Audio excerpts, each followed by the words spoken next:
You're at the Coaching Inn, 3D Coaching's virtual pub, where we enjoy conversations with people who are engaged in the world of coaching.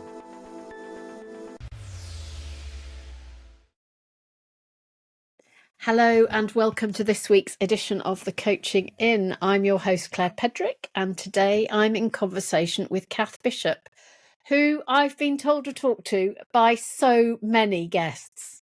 Alice Sheldon, Mike Porteous, Alison Jones, they've all said, have you spoken to Cath Bishop? So Cath, welcome to the Coaching Inn. Hi, great to be here, and both boosted and nervous by everyone else saying I should be here. Yes, adulation from all of your fandom. Yeah, or just intrigued that I might be particularly entertaining or something. There you are. So you've written a book, Cath, called The Long Win. And you're a coach and have done all sorts of other interesting things. So tell us a bit about your journey to get you to the point of writing the book. Well, the book is, I suppose, a huge reflection point on, different strands of life, different intense decades, if you like, in different fields. So, first of all, rowing, Olympic rower, 10 years, 3 Olympic Games. And in that space, learning about high performance, what it really means close up, when sometimes environments call themselves a high performance environment, but they're potentially not always doing the things that might help you.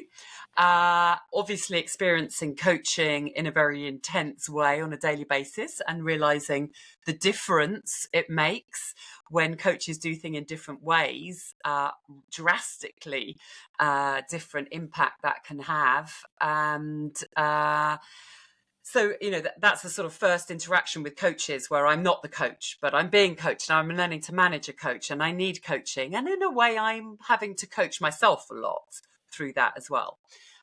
Then I went into a very different field as a diplomat. So for 12 years, worked for the Foreign Office, which was going back to areas that I'd been interested in through my studies of languages, international politics, and a real passion area. And in that world, I got to experience a world that's very relationship based. That is, nothing moves unless it can move through a relationship. That is the core business of diplomacy. And so that really fascinated me. And I actually realized that both those worlds, although they seem really different, we really invest and think about relationships very deeply in teams, in sport, in the world of negotiation, of diplomatic alliances, collaborations, etc. And so from those two, I became very interested in the world of leadership, culture, teams, what helps us under pressure, what gets in the way, how we build relationships, how we don't. And that has taken me into my current guise, as it were, as a coach, and writing The Long Win, which is a lot of reflections that came out of those two careers, and thinking, trying to work with leaders and organizations to help them to think differently about how people tick, how we build teams, what it really means to perform under pressure, and to bring a very human-centered lens to that. And so the book looks in particular through the lens of how we frame success. So in sport, is it just about medals? In business, is it just the quarterly results? In education, is it just our grades? In any field, really. What do we think matters? And sometimes are we valuing the stuff that has a kind of longer lasting success, or have we kind of lost our way a bit? So that really drove me in the book, that in all these different worlds I'd been in, I had seen definitions of success hold people back from being successful. How interesting. I love how so many people's careers are built on a little bit of iteration and promotion or development in a particular zone. And you've come from two really different zones. And I hadn't expected, I had thought, right, now I'm getting out of that very intense sports world. I'm going in a totally different direction. But of course, Well, I'm going from one relationship-centered world to another relationship-centered world. And the thing I valued about both of those was that we did take that very seriously. There's no way we would neglect to build relationships, particularly by the end of the sports experience that I had, where things were becoming more informed about psychology and culture and environment and relationships. There's no way you would expect to perform without that. And similarly, in the diplomatic world, that is our core business. And so when we're discussing what we're doing this week, we're discussing which relationships we're building, investing in, shaping, nurturing, trying to shift. And so I really appreciated that experience. Now, when I go into a lot of organizations, they tell me they're relationship based too, but I don't see it in that way. And I know what it can look like. And those worlds were by no means perfect, but there was a much more serious attention and focus and priority given to relationships. And I think that's what I find in my present work, and whether it's team coaching or individual coaching, this sense of usually it's what's going on the relationship side, because that's causing the issues, or that's where the opportunity to unlock something sits. And although they were very different, actually they both gave me a huge sort of apprenticeship and different perspectives on how you invest in you have that as the foundation of everything, really. Connections, the quality of connections, not just the quantity, the depth, the type of those connections. So interesting, isn't it? I was talking to somebody the other day who comes from the sporting world, and they were saying, I need to train as a team coach. And I said, I think you already did. Yeah. I mean, a lot of the work, for example, when we had psychologist input, I think people sometimes from the outside think psychologists are sort of psyching us up or something. That's a very small part, if at all any part of what they do, because really that's the easy bit. And if you're not psyched up about Olympic finals, then you're in the wrong place. What they often are doing is facilitating conversations between extremely strong-minded people with a huge passion and a very clear aim and strong opinions about how to get there. They're helping those conversations. And the most skillful coaches that I had were also able to navigate, create space to have the conversation about the unspoken things. Because if you don't, those are the things that trip you up on race day. And so, absolutely. I think we really spend time developing that, and almost you are looking out for people when you're put into your next crew. You're looking for which coach can help us when we've got unstuck. Who in the crew is the person who's going to help us have this conversation without people flying off the handle? How do we do that? And often that's where the psychologist is also the facilitator of a difficult conversation. Then, there's often though a massive commitment to honesty. We know we've got to sit down and discuss something, and we're just not going to let it fester, because it could trip us up, and no one wants after the race to wish you'd had a conversation you knew you should have had. And everything you've just said transfers straight over into the workplace, doesn't it? It's just the stakes are lower, higher, different. Well, I think sometimes the immediacy of whether it's going to trip you up isn't there. So I think in the sports world, we have this sense that, I want to have done everything. I don't want to spot something I could have improved after the race day, as it were. And even that's not necessarily waiting to the Olympics, it's before that. But I think that's a helpful impetus to go, do you know what? I'd rather have the feedback, because it might help me make my boat go faster than not. And in fact, if I don't tackle this issue, if I don't listen to feedback or seek feedback, there's a danger that I'm then not finding out all the ways in which I could be at my best. So I think we're better at balancing the nervousness of having the conversation with going, do you know what? I don't want to take the risk of not having it. Yeah. And I think somehow we put things off in the organizational world because there isn't a sense of, it could all come out on this moment of extreme pressure, because the pressure's kind of always there, on and off. There's not such an obvious moment when you get tested. Or there is going to be an obvious moment, but you just don't know when that is, when the crisis comes, or when the board meeting comes, or whenever it is. And then you wish you'd had the conversation, but you didn't kind of quite know that was coming. And so therefore you're like, well, maybe I can get by without having it. There's a bit more of that procrastination, I think. High stakes. Yeah. Well, I guess that's the other question, isn't it? What matters most? What's the sort of commitment? Do I believe I can get by without having the conversation? And I think one of the other things I notice from a sports environment is that although we are a very measurement focused environment, who comes first, who jumps highest, who runs fastest, etc., we are also very willing and know we have to invest in the things that aren't so easy to measure. So in order to be at my best and go as fast as I possibly can at the World Championships or Olympics, I'm going to get as fit as I can and improve my technique and lift as many weights as I can, or all these measurable things. But I also know that I have to develop my mindset. Absolutely vital. I need relationships. I need to have a resilience that means under pressure I can manage and adapt to what gets thrown at me. And those things don't happen when you walk into Olympic Village. They happen on a cold, wet, windy day in whenever it is, December, February, March. And so I know that's part of today's work.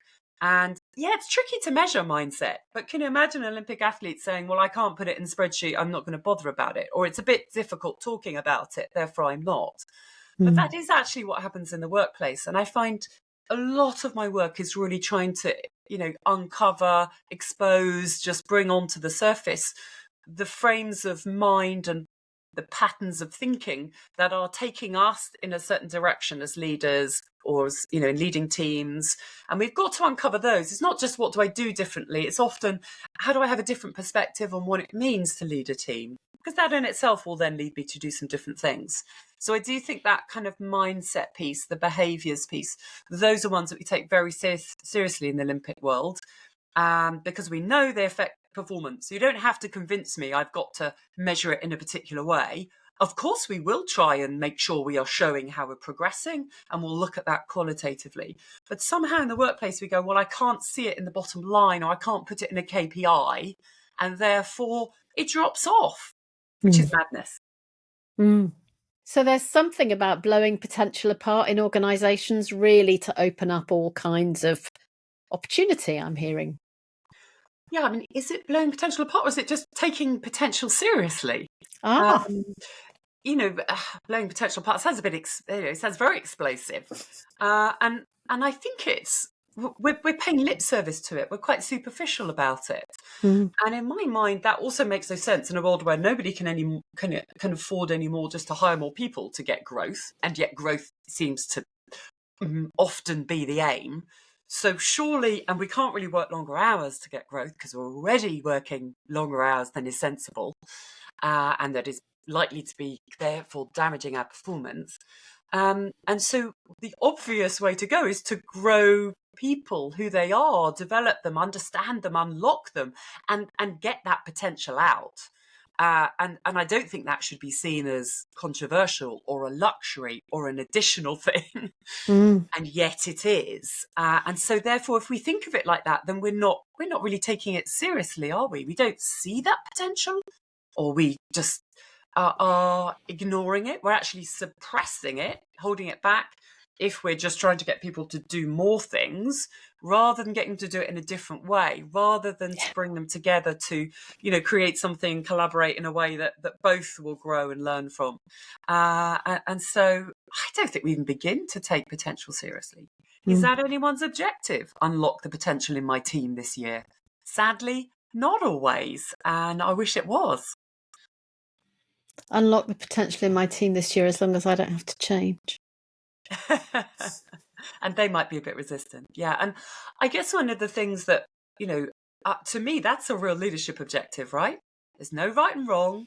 It's not binary. You're going to have to explore. You're going to have to use relationships because your team, they're going to need to be a huge part of you unlocking them.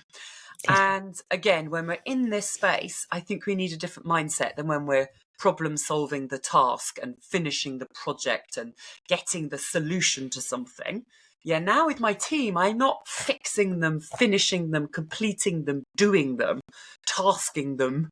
Yeah, the team is not a task, is a phrase I often find myself saying. It's a means of trying to shift us into a different mindset. Yeah, unlocking, I have no idea what that means at this point. Well, I've probably got some ideas with my team, but that to me is opening up a possibility. And that's the way we actually grow, both in who we are, but also the company gets its growth. that's its best option usually. Mm. When we've exhausted working harder, which we've long past doing.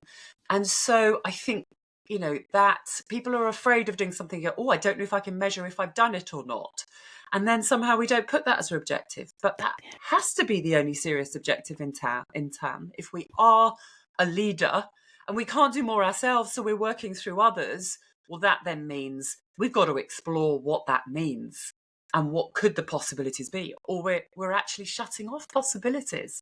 Yeah. And that doesn't make sense. Again, in the sports world, we're willing to say, what else could I do to go faster? Because it's not another hour in the gym. Yeah, at the top level, we're all training, whatever it is, for us as rowers 3 times a day, basically every day.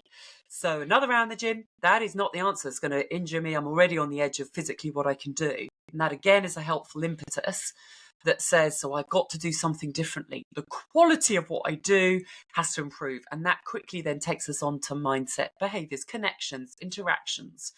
And that push is more immediate because there's that sense of it'd be mindless. I mean, nobody pulls an all-nighter, as an Olympic athlete. So, it's so clearly damaging to the quality of what we want to do.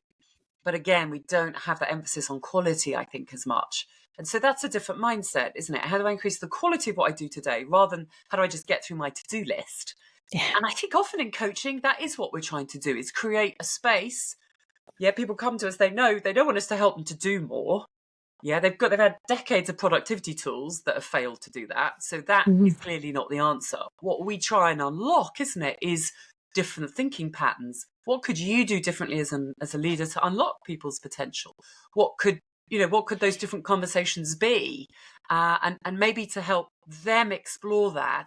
And there probably aren't many places where they can do that outside of coaching conversation, because it's probably not the norm yet to discuss that in most organizations.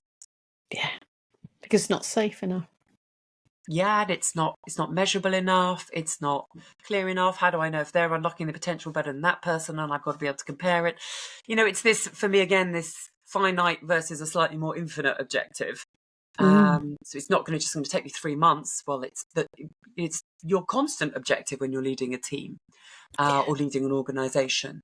So I think there's something there. We we tick so many things off, the way we organize our calendars and our to-do lists, and we want to sort of, we want to apply that to the team, and then we get in a mess. Yeah. So what were the biggest learnings as you were writing the book, Cath? Oh, well, the book took quite a few years to write because I think I was making sense of both of those careers that have been very intense.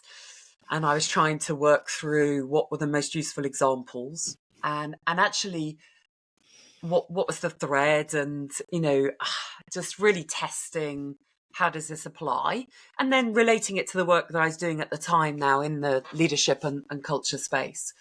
So the actual writing, I think, is such a valuable tool, as you know, for testing your theories and taking them to the next point. So what? So why does this matter? So why am I writing about this? And how do I make it even clearer? And how would other people do it? And what about if they try it and it doesn't work? And, you really test your thinking from lots of different angles.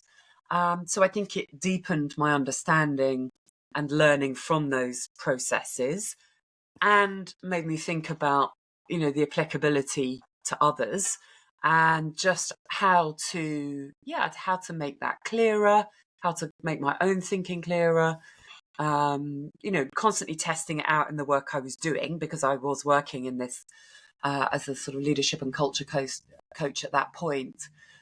So it's reinforcing thinking, it's challenging your thinking. Again, I always think writing is just very useful at stretching you, and what the challenges that I'm hearing or things that I'm finding difficult to do with groups. Have I got something wrong there? Let me go back and understand more deeply what else was going on in that environment that I've forgotten about or haven't taken account of.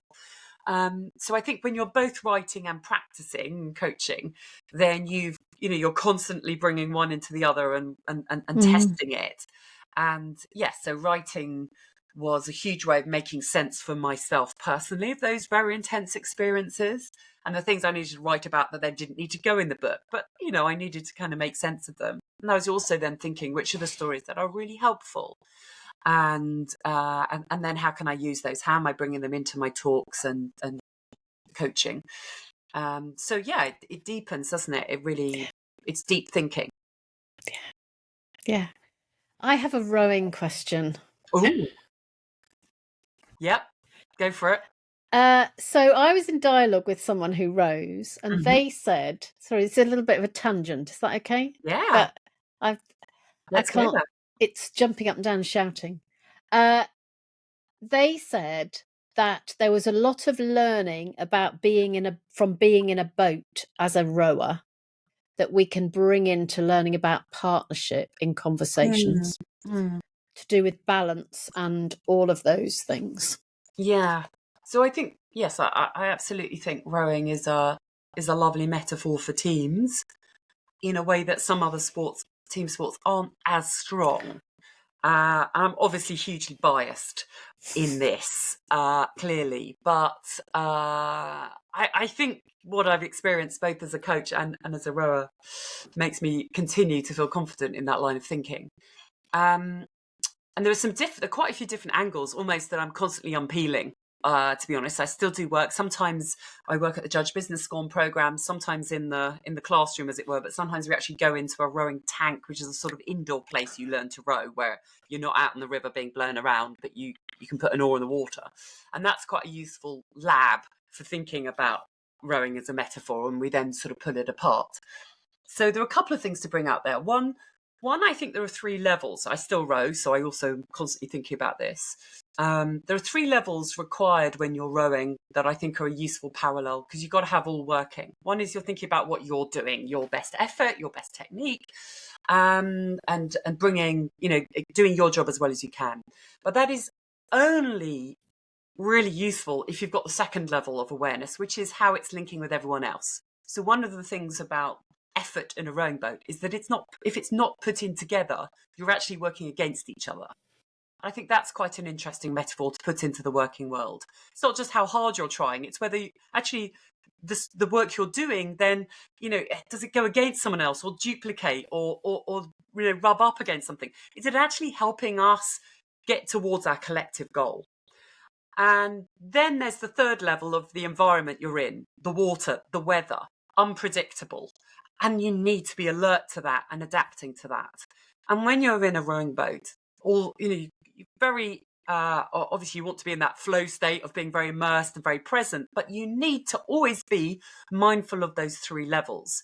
And I think that's quite useful when when you're in a work environment, and certainly you get sucked into one level, as you do in the rowing boat. And if you're really focusing on an element of your technique and the coach is really wanting you to change something, you get so immersed in that then you stop connecting with the timing and what others are doing, and stop noticing what's changing in the environment. Equally, if you're suddenly going, oh look, the wind direction changed and blah blah blah, you lose sight of what you're doing. So you're constantly, combining, moving up and down those levels. And I think that's a nice metaphor.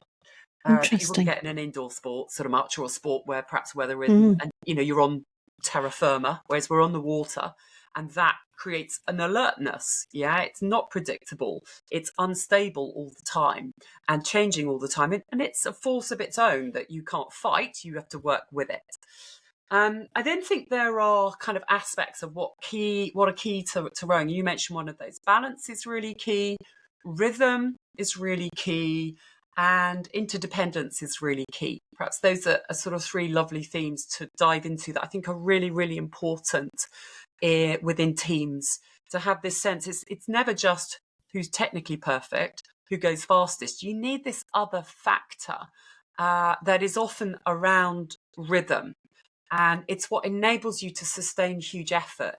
It's what makes it enjoyable, actually, feeling that rhythm, which is everybody playing their role, sensing each other, adjusting all the time, really getting the synchronicity going.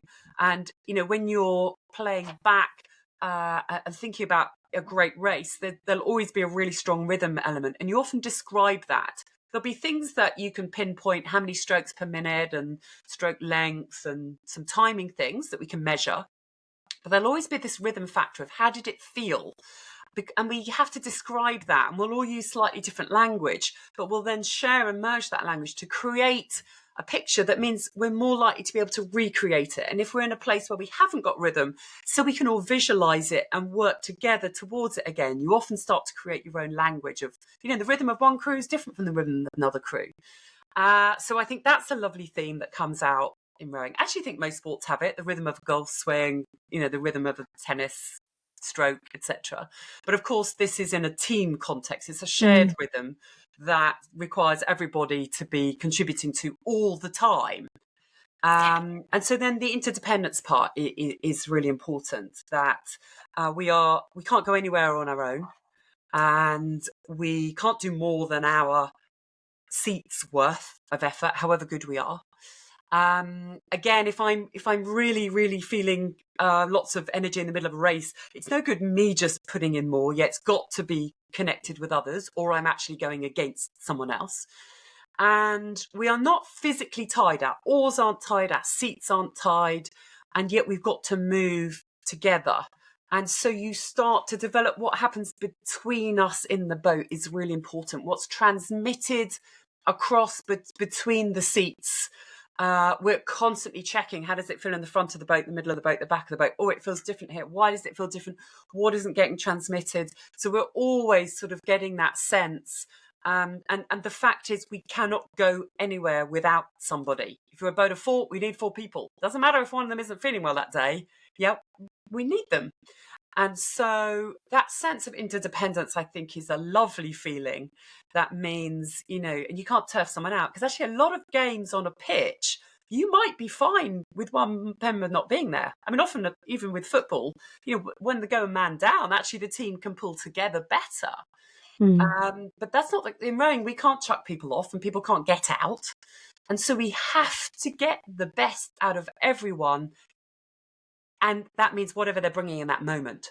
Not what you wish they could bring, but actually what they've got in that moment. And I think that's a really lovely thing. And then, of course, balance is actually what we're aware of most. And when you're watching rowing, you can't always see that. But balance is, I often say, it's like our oars are a tightrope walker's pole that are cut in half. And we've got like half on each side. That's how together we have to be to get the balance. And that's really critical, because if we're not balanced in between the effort, like people think it's just about the effort, but the boat goes fast for 2 reasons. One, the effort of the oar through the water. The other is letting the boat run in between the strokes. And if you stop the boat because it's not balanced, because you're not moving together, then you're slowing yourselves down. And a smaller crew putting less effort in may well go past you. That's the beauty. It's sometimes unpredictable who's going to win, because it's what you do when your oar isn't in the water that is also impacting on boat speed. And I think that analogy is lovely. Yeah, it's not just how hard you're working the work you do, but when you're not doing your thing, are you helping others? Or are you getting in their way? So I think there are so many, but those are some really key ones that I think just give us a different analogy to then bring back into our workspace. That's amazing, because you're actually also describing there what happens in one-on-one coaching, which is between what the coach, in the spaces between what the coach is saying or doing, they can slow down the work. Yeah. And you just beautifully described, actually, the movement happens in the in-between. Yeah. In between people. I mean, I often think that about the team construct. Everyone sort of spends so much time defining the, each individual role, but not nearly enough time about what's happening between people. And that's what you get for being in a team. That's how you're going to be greater than the sum of your parts. And I think we do think about that in a sports context. We've got to optimize everything we've got. And I don't see that discussion of, what are the energy levels, the quality of communication, the sort of overlap or duplication or, a gap between people. So you're right. I think we're in that between space where there's still so much potential to unlock. And I heard you talking about feeling it. So it feels like there was something there about sensing, and there was also something about physically feeling it. So we have to sense the boat running through the water and sense the water around us and sense each other moving. We've got to move exactly in unison, but our seats aren't tied. So we have to sense that. And you can only see the person in front of you. And if you're in a boat of 8, or however many you are, often you certainly can't see anyone behind you. And you often can't see more than one person in front in terms of how they're moving. So you've got to sense that. But overall, you're trying to sense the boat to the water. So again, you can't muscle the water, or you go slowly. And so sensing how the boat goes through, that's one of the things I love. It's one of the things that means when I am rowing, I'm completely immersed in it and can't worry about other things on land, because I'm just sensing that all the time and then adjusting to that. And it's a feeling and thinking, mostly feeling. And it's why you can't learn rowing through numbers. But I don't think you can learn anything through numbers, can you? That would apply very much to something like music as well. It's not the notes you play, it's the rhythm, it's the sort of the feeling that you create. And the same at work, isn't it? I think when you go home at night, you don't talk about what you did on your to-do list. You go about, well, this meeting made me feel valued, undermined. It was exciting. I didn't feel safe in it. That's actually the experience we're having all the time. But again, often it's not the thing that's really talked about in the workplace. But it is something in the coaching sense. In the coaching place, we are helping people tap into, become more aware of, feel more confident and competent to connect with that. How interesting. I could talk to you forever. I could probably unpeel the rowing metaphor for a few more hours, but we've probably got the key points out. Yeah, but this guy said, if people want to learn how to be better one-to-one coaches, learning, is it pairs you call it when it's 2 people in the boat? Yes. Because he said you can tip the boat over if you don't get it right. Yeah, I mean, that's what I did in 2 of my 3 Olympics, was a pair. So that's 2 people with one or either side. So you literally, if one of you's rowing, you're going around in circles. You have an argument, you can't go back to the deck dock unless you're working together. So, and again, you've got that tightrope walker's pole across the 2 of you. So you're sensing that all the time. And if you're not working together, you're going sideways. So that's my favourite boat, the cockless pair. Nice. Yeah, and you get most feedback probably because there's the 2 of you, and you're having to communicate, create your own language, and be really aware. I think that's the thing. You have to be switched on. You can't be on automatic pilot, and that's what I think we're trying to bring into the workplace. And of course, if people are overloaded and stressed and too much going on, you sort of switch into this automatic pilot, and then you stop noticing things and sensing things, and then there's no rhythm, and we're actually not making the boat go very fast. Yeah. And that's true in the workplace, and it's also true in coaching, isn't it? Yeah. Everything you just said. Yes. I mean, about sensing and rhythm and flow. Yeah. And it's the exhausting thing about coaching, isn't it? In a lovely way. You can't be half there. And you're actually managing those different levels of thinking, really listening, a little bit thinking, where do I go next? But I just can't go too much there, because I just need to be hearing and listening, and then giving time to reflect, and probably actually keeping back my desire to kind of lead us somewhere and let that person lead you. So yeah. And sensing, and I'm going that your image of the not rowing bit, the in between strokes bit, is going to stay with me. Thank you. So, how do people find out about your book? Yeah, so The Long Win. It is available anywhere you normally buy books, published by Practical Inspiration Publishing, but anywhere you can find it, The Long Win. And I actually have a website with more information about the topics, about stories and things linked to it, which is called thelongwin.com.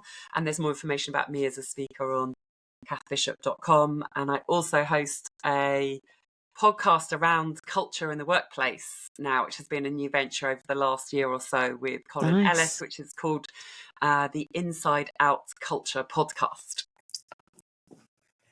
There you are, lovely listeners. All sorts of things to listen out for. Thank you, Cath Bishop, for coming to the Coaching Inn. It was my pleasure. And I'm going to be thinking about tightrope walks and oars and in-betweeny things now. So thank you very much. Thank you, everyone, for listening. Bye-bye.